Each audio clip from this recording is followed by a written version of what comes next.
Hej og velkommen til denne her præsentationsvideo af astrologiprogrammet AstroGold. Jeg hedder Johannes Lockwood, og jeg er fuldtidsastrolog, og det eneste astrologiprogram, jeg bruger i mine astrologiske analyser, er AstroGold. Men lad os springe ud i det.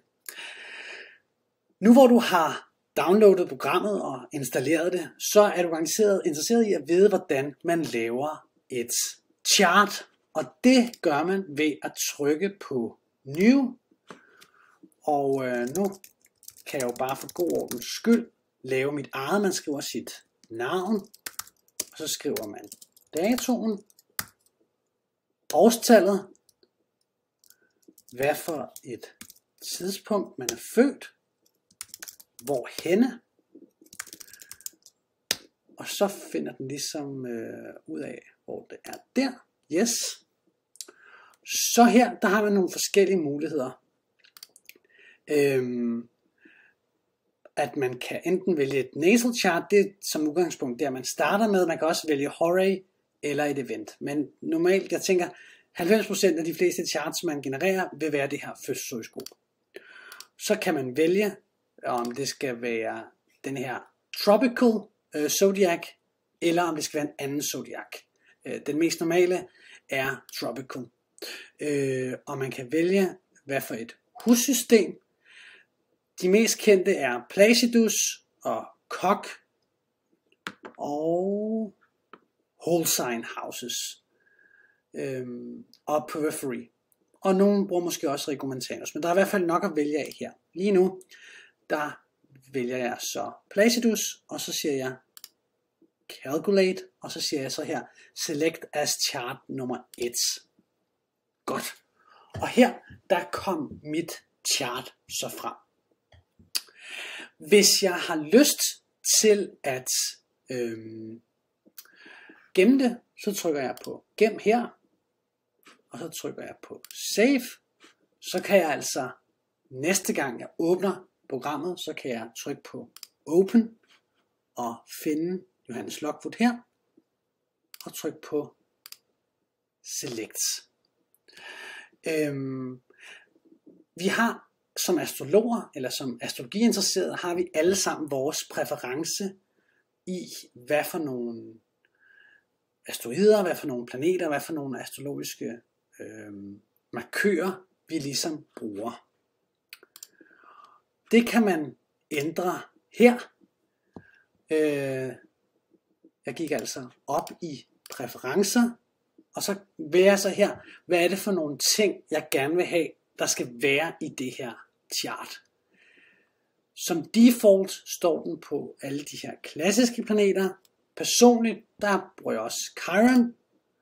Og personligt, der kan jeg også godt lide at have The Aries Point og The Libra Point. Og jeg kan faktisk også godt lide at have Vertex. Går vi lige tilbage her nu, og så kan jeg, og Ceres er egentlig også bare interessant, hvor den ligesom står. Så går man så tilbage her, og så kan man se, nu det her chart så er blevet opdateret.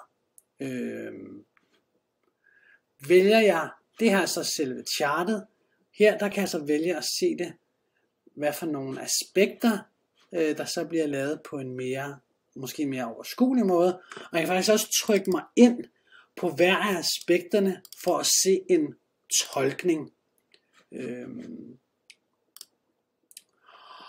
Og her kan jeg faktisk også klikke mig ind på selve tolkningen og placeringen.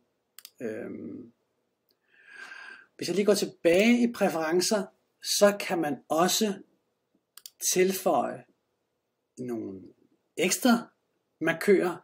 For eksempel er det ret interessant, er der mange, der synes, det er ret interessant at tilføje midpoints. Det er for eksempel muligt at tilføje sol og måne midpoint. Hvad kunne vi mere synes var interessant? Det kunne måske være interessant at finde ud af, hvor ens Mars-Venus vil være. Der er uendelig mange midpoints muligheder her. Udover det, så kan man også tilføje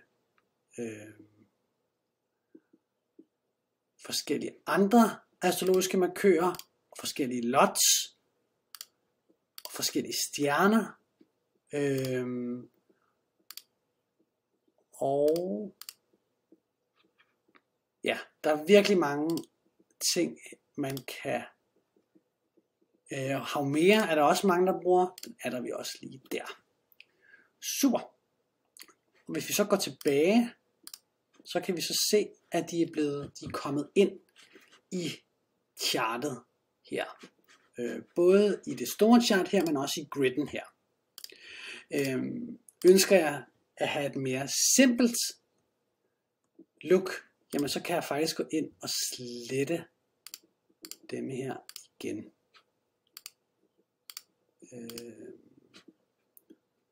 Godt. Udover det, så heroppe i præferencer,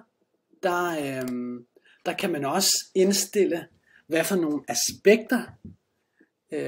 Jeg har bare valgt de store aspekter: konjunktion, opposition, en trine eller en trigon, en square eller en kvadrat og en sextil, og så en quincunx som det her minor aspekt.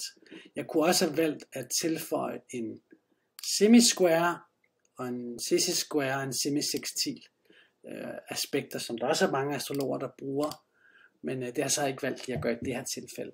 Og her, der kan man også redigere, hvor mange grader man giver hvert aspekt. Der er også mulighed for at se på de forskellige, måder, hvorpå ting er blevet forindstillet, præinstalleret. Den typiske, mange bruger Huber, der er også nogen, der bruger standard. Der er også nogen, der har lyst til måske nogle gange at se sådan helt tight, hvad der så giver. Der er i hvert fald rig mulighed for at lege rundt med det. Det er også herinde, at man kan ændre, hvordan man vil have hjulet til at se ud, hvis man ønsker at printe det.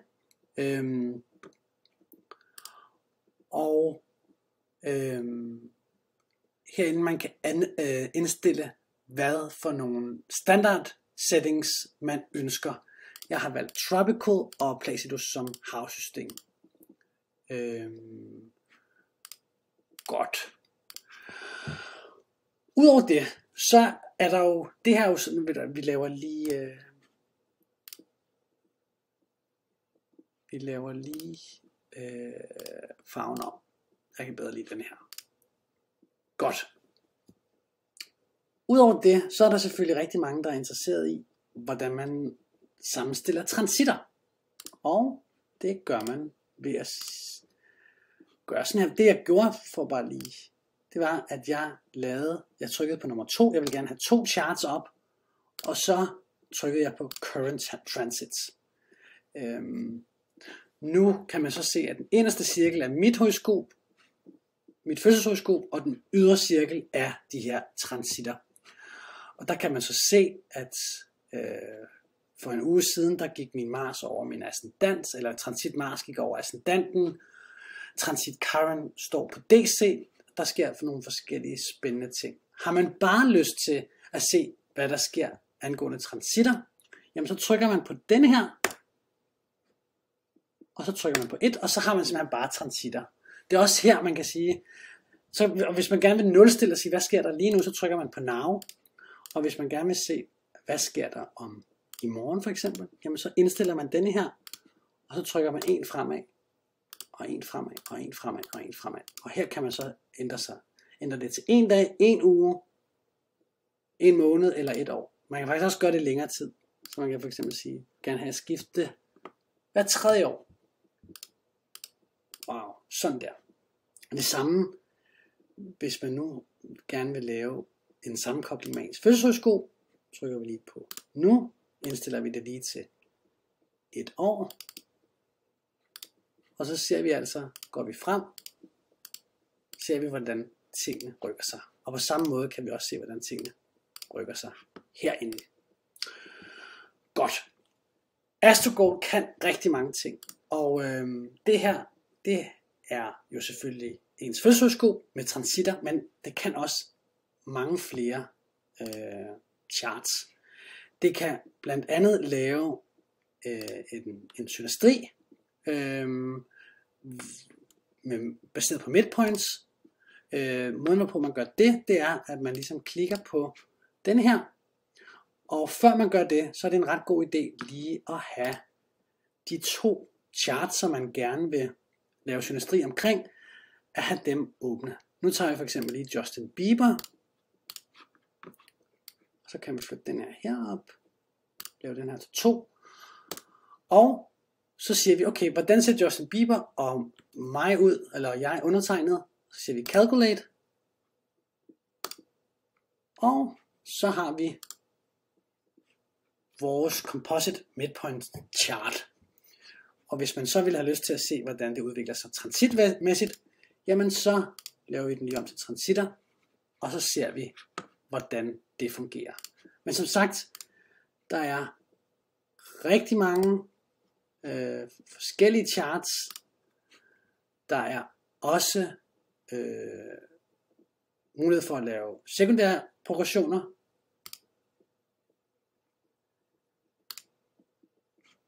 Det gør man sådan der. Og igen mulighed for at sammenstille med ens fødselshøjskole. Der er også mulighed for at lave ens solar return. Både den man er i nu, den der er tættest på en, og den næste.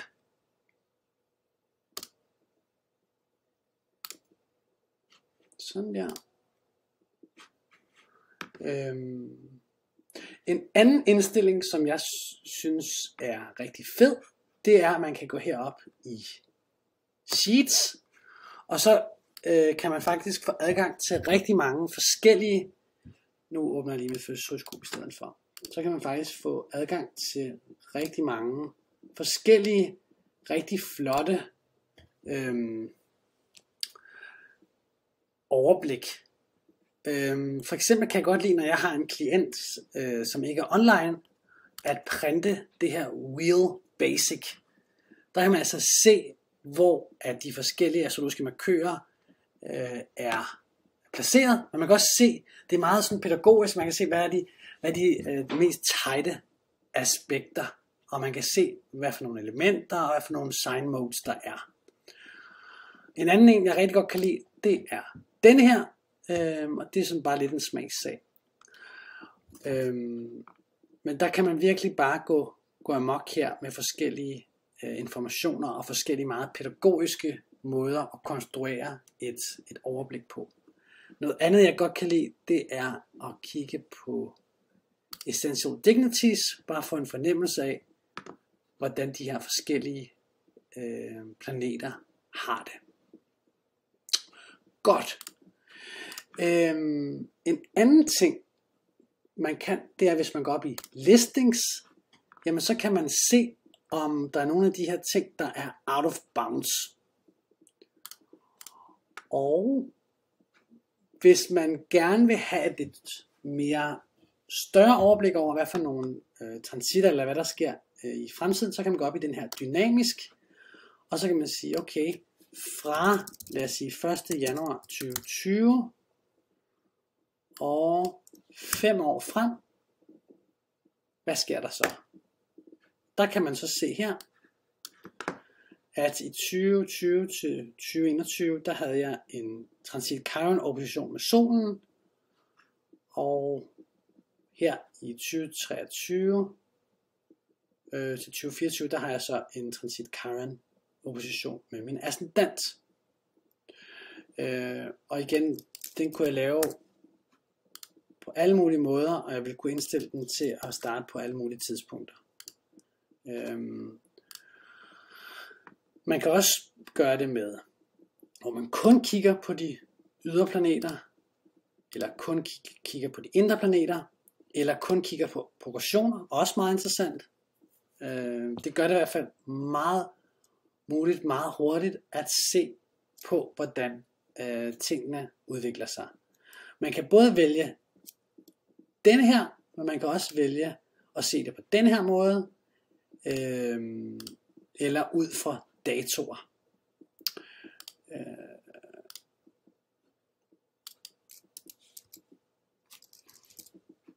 Og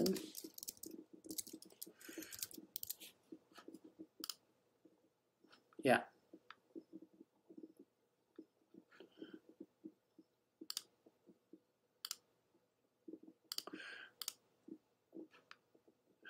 Og det der er vigtigt, det er ligegyldigt hvad for et view man er i, så har man mulighed for at sende det ved at trykke på den her, eller printe det, eller lave det om til en pdf.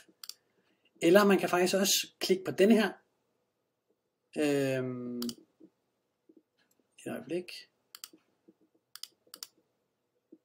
Man kan klikke på den her, hvis man gerne vil have lokationen til at ændre sig. Ofte, eller nogle gange, er man jo ikke det samme sted, som man bliver født. Det er jeg for eksempel ikke. Jeg blev født i Berlin, men laver ofte mine charts omkring København. Så det kan man altså ændre der. Godt. Udover det, så er det værd at bemærke, at med de her charts her, der kan man også eksportere dem ved at klikke der. Man kan sende dem per mail, vildt smart. Gemme dem på sin computer. Men man kan også gøre sådan her. Og så har man lige pludselig et billede, som man for eksempel, hvis man skal sende det til en klient, eller sende det som andre, kan lægge ind i en mail. Rigtig smart. Godt. Udover det, så er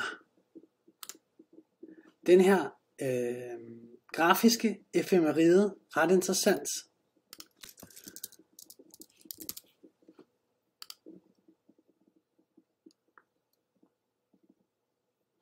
Der vil man kunne se, prøver vi lige at gøre den lidt større.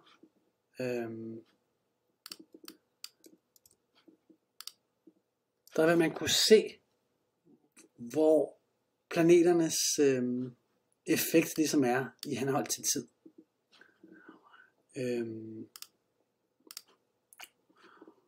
Udover det, så kan man selvfølgelig altid printe ting ved at klikke her. Og udover det, så kan man også få mulighed for at få printet de her rigtig fede rapporter ved at klikke på de her. Der kan man enten købe en licens, så man kan printe alle de rapporter, man har lyst til, eller man kan købe rapporter individuelt. Hvis man er til astrolokation, jamen så kan man også klikke på den her, og der kan man se de forskellige linjer.